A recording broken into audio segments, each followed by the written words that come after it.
The dive comp is the bread and butter of pro play in Overwatch. Everyone knows how to play it to varying degrees, but whether they are amazing or just alright at it, dive is in everyone's box of strategies. And that for good reason. Dive comps open up a lot of points that otherwise can be quite difficult to break through. Furthermore, many maps and many points feature high ground in abundance. High ground in this, as in many other games, can make the difference between victory and defeat. And with a dive comp featuring the highest level of mobility in the game, it is the perfect comp to contest it with. And, well, get these pesky hitscan players off of their high horses. In today's video, I want to talk about the benefits, the downsides, and the requirements to pull this comp off. Taking one map as an example, we are going to walk through the process of playing dive in the most effective way possible. Now, if you have been subscribed for a while, you will know that this is new territory for me. I've often discussed different compositions, what makes them powerful, and what makes them vulnerable. But never did I go so deep into a step-by-step how to play type of guide. And as much as we are going to do that, I want to stick to my mantra. I don't want you guys to copy what I'm telling you. I want you to understand what exactly makes this comp powerful. It is my belief that knowledge is going to help you get better as a player in the long run, rather than always following guides for your entire career and never understanding the ins and outs of the game. The map I picked for my dive showcase is Dorado. Reason being that going from point to point, dive comps work well or not so well to varying degrees. So on the first point, it does require flawless execution. On the second point, it's almost mandatory, and on the third point, it gets complicated. By showcasing this comp on 3 points which all favor or work against this comp to varying degrees, I am hoping to have you better understand how this comp works, when it works well, and how to adapt to make it work in the first place. Now, this is a very long intro, I know, but I want to get the point across that this video is supposed to lay the groundwork for you to build a foundation of knowledge on and adapt your gameplay on the run when playing yourself. But that is enough context for now, let's jump right into the action.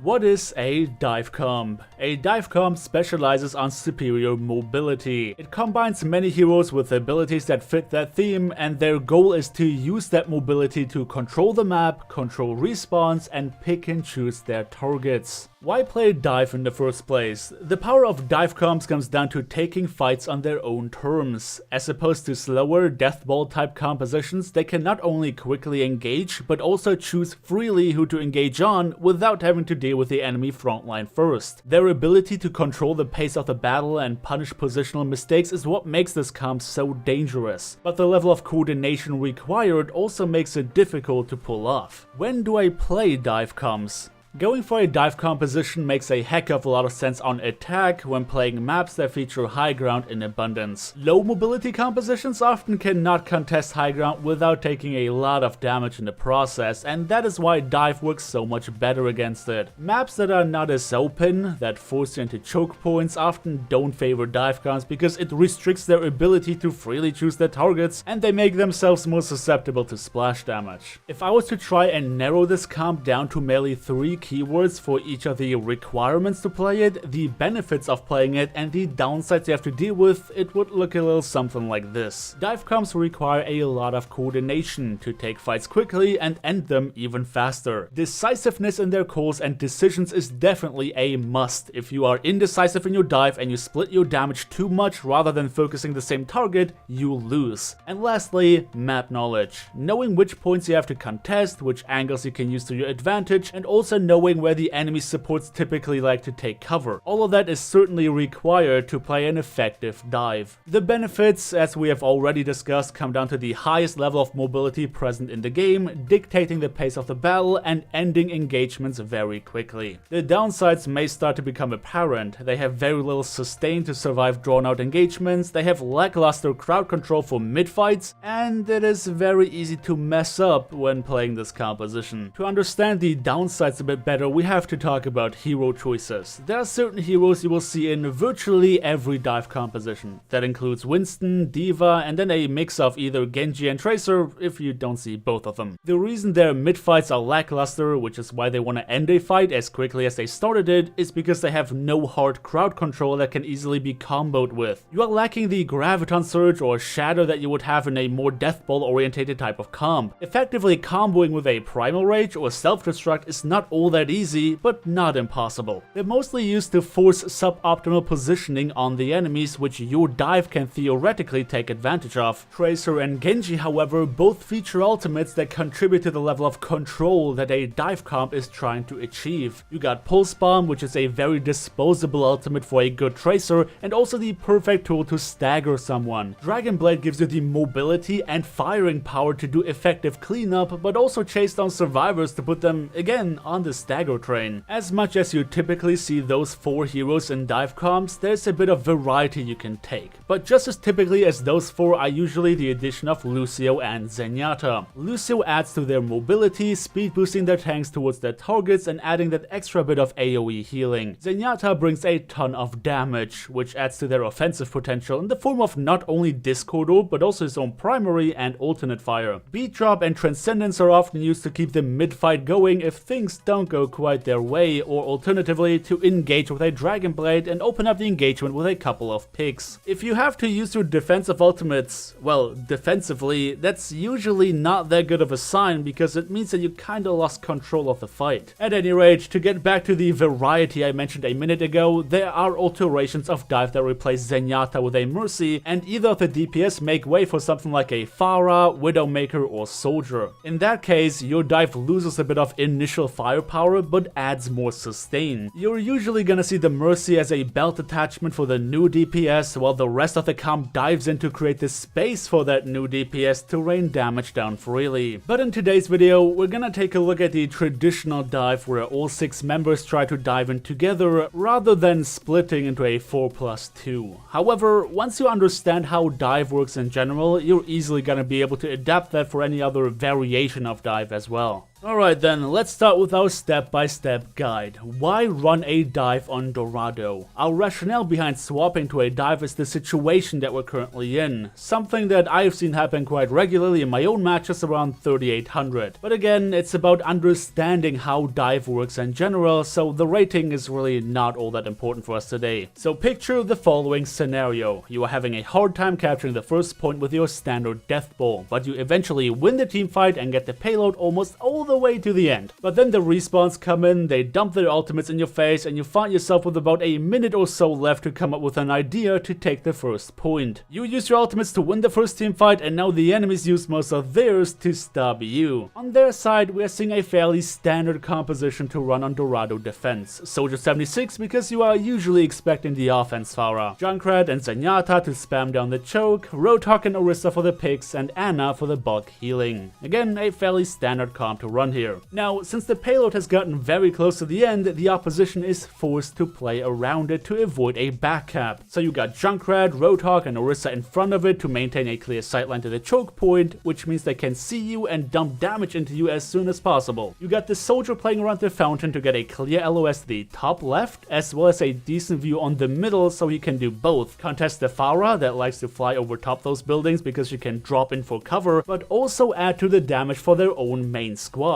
Their Ana's maintaining sightlines to the tanks as well as to his Soldier while playing around the stairs in the back left to keep herself safe from damage. Zenyatta is right behind his tank so he can play around the Orisa shield, get some orbs out and potentially retreat into the building next to him. And now, the execution. The execution is now what makes or breaks this game. As you can see, we got our tank duo up in the top left corner, avoiding the choke entirely to not unnecessarily soak damage before the engagement even begins. Zenyatta meanwhile is hiding all the way in the back behind the choke without showing himself. On the right side we got our DPS duo together with Lucio. These guys have to get themselves in position ahead of time to be able to make use of the space that the tanks are about to create. So they can't just be on their Winston's tail, they have to set themselves up a bit further ahead. Hey, what's up? This is Future Cliff currently editing this video, and I realized that I failed to address why the tank duo is splitting themselves in the top right corner as opposed to just all speed boosting together from the stairs on the bottom right side. The point was to use the window and kinda peek to see where the enemies are at, because obviously you do not have this overview, so you don't know where the enemies actually are. It is a viable strategy to just go bottom right together, speed boost, and jump on whoever you see first. But the point here is, because this is towards the end of the first round, that you want to give the enemies a reason to stay where they are. If you are peeking main, you get a bit of an idea of where they are positioning themselves, and you giving them the idea that you're trying to engage from main. If you all just go bottom right together and you take a second to see where the enemies are, you are maybe giving them enough time to rotate and have the soldier no longer be out of position. So again, the point is to scout their positioning and give them the idea that you want to engage from main. I hope I could clear that up, but again, this is not the only way you can approach this. This is just to give you a rough idea of how you can play it, and if you want to adapt this and do it differently, there are a lot of things that would make sense here. So don't think that this is the only way you can approach this. The first idea you might have would be to get the DPS duo to wrap around the bottom into the building to eventually dive onto Diana and take her out, but there is a problem with that. There is no way in hell that they won't notice you going for such a wide flank, especially with 2 or more people. Furthermore, your tank duo can't actually dive that deep because they are limited by their movement cooldowns. What we're gonna do instead is focus on the soldier. Soldier is trying to play around the fountain as a means of cover in anticipation of the Pharah that you are no longer running. And in general, that idea is pretty sound. But what we want to do is use that fountain to our own advantage to cut off the line of sight to their main squad in front of the payload. So we got our tanks diving onto the soldier as an initiation. Simultaneously, we have our DPS duo diving right in with the tanks assisted by Lucio. This is the point where Zenyatta can slowly start to move through the choke. Now obviously, the enemy tanks don't want to let you just jump on their soldier, so they are going to try and wrap around the fountain to try and have a head-on engagement while their Zen is trying to get a better sightline. And here is where the dive comp really shines, because you might think that you are in a really bad spot for a teamfight right now, and you are, which is why you don't actually want to take a fight here. But because you have 4 people dedicated to taking out a single person, that soldier is going to fall in an instant. Meanwhile, you got the Winston bubble blocking damage and healing from Zenyatta and Ana, while the defense matrix can take care of Junkrat's explosives once that bubble is down. And here is where you might think that their tank squad can just collapse onto you, but they can't, because you still got your Zenyatta coming in from main. And his damage is not to be neglected, especially against tanks, which are very easy to hit. And as you can see, they just broke line of sight to their own Ana. And you might also notice in this picture that the tanks position themselves favorably for their DPS. They put themselves between their DPS and the enemy tanks to literally give them more space to do damage. So you just want to wrap around the fountain using your speed boost, and at this point you want to do the same thing that you just did to their soldier to either their Ana or Zenyatta. And their tank duo together with the Junkrat have to make a decision. Do they dedicate resources to taking out your Zenyatta, who is getting free damage from behind? Do they decide to chase down your dive even though they have no mobility to close the distance? Or do they turn back around to the cart and try to make a stance on top of it? Whatever they decide to do, you have the upper hand. If they dedicate resources to your Zenyatta, there's no way they can disrupt your dive. If they chase you, they still won't be able to stop you in time before you can reach their supports because they have no mobility to close the distance. And even if they decide to make a last stand on the cart, they are suddenly left to deal with a bunch of flankers jumping on their heads while your Zenyatta is continuously shooting them in the back. It is worth noting that you are not necessarily expecting all of your team members to survive this engagement. The point after all is to cap the payload, but what you are doing is creating an advantageous situation for your team by getting those picks very quickly. And all the things that I just described would happen, that happens in the span of a few seconds. So it might look like you have all the time in the world to figure out how you want to respond to the dive, but in actuality you have to make split-second decisions. So you just managed to cap the cart, cleaned up whoever was left, and you are ready to take on the street phase. In order to get a smooth ride with your payload, you have to contest the high ground. Because as you can see, if you don't do that, their soldier and Junkrat will be able to rain free damage on you throughout this entire phase. Which means that taking control of that area is absolutely crucial. Now, with our composition, we are not looking to control the high ground for the sake of controlling it. Instead, we just want to deny the enemies the luxury of setting up there. And because we just won the last fight, we got ourselves a very close spawn and can try to build on that advantage. We got everyone on the high ground who can get there in an instant, which includes Winston, D.Va, and Genji, while Zenyatta is going to be sitting on the payload because all he needs to help is LOS to enemies and friendlies to distribute his orbs. We get Tracer and Lucio to run ahead on the low ground. Now, if any survivors did make it from the first point assault, this is where you want to dive and stagger them. But let's assume that all of them were taken out during the last engagement. Our high ground squad got all the time in the world to set themselves up and work towards the enemy spawn. Without them getting access to this area, they can't really contest the payload effectively. Meanwhile, our low ground squad is looking to enter the building on the left side. So our payload keeps moving, the enemies respawn, and we got ourselves in a position where our high ground squad is pushing them back into the staircase where our Tracer and Lucio are gonna be expecting them. And this, my friends, is where you really have to control the game, because after that first fight, you should have all the tools necessary to really make use of that position. If you force them back into this narrow staircase, you can get a lot of work done with Pulse Bomb or Dragon Blade. You can disrupt them with Primal Rage, and essentially, there's no reason for you to lose that fight if they do decide to try and go for this high ground position. Ideally, you want to use your mobility to chase down lone survivors and keep the enemy staggered throughout this entire second phase. The last point, as I already announced in the beginning, is where it gets complicated. Not because it's necessarily difficult to explain, but because this point really does not favor your comp. If you can, you want to keep staggering the enemies and make use of every positional mistake they make. It's not unusual to be able to snowball this all the way to the end. You just gotta watch out that their DPS can't get themselves into a comfortable position on high ground, and essentially you have to push them back into their spawn. Again, this is where Primal Rage and Pulse Bomb can get a lot of work done. All in all, don't be shy to use your ultimates to stagger the enemies wherever possible. Yes, you are probably going to need your Dragon Blade to close out the last few meters where the enemies have a massive spawn advantage, but other than that, staggering them is really your goal. If you happen to lose your momentum, well, sure, you can come back from it and make it work, but because there's so little space for you to work with, chances are that the enemy Junkrat is going to absolutely annihilate you. So points like these are where you should be swapping off of your dive comp once you lose your momentum. Conclusively, I want to say that dive comps are the type of composition that are really dependent on flawless execution and skill. It is something you can easily pull out whenever it favors you, like on a second point Dorado where it's almost mandatory to keep the enemy DPS off of that high ground, but narrow points make it really hard to succeed. This comp can work virtually anywhere if you are good enough or if the enemies are, well, bad enough. There are only few maps where dive really does not work at all, but usually if you and your squad bring the skill, you can make it work almost anywhere. Try to avoid basic mistakes like wasting your defense matrix while Winston's bubble is still up, giving the enemies long sightlines to see, anticipate, and catch your dive, or splitting your damage rather than focusing on the same target. I hope that by going through all the points starting with the rationale, the requirements, benefits, downsides, and ultimately the execution, that you got a good idea of what dive comps are all about and what makes them so powerful. Let this be the foundation of knowledge that you need to up your own gameplay and master every aspect of Overwatch bit by bit. But this is me done for the day as I take a deep dive into the intricacies of what I consider to be the most mandatory composition in all of Overwatch. If you enjoyed the video, then by all means let me know by dropping me a like on your way out. Subscribe if you want to see more, and I hope to see you all next time.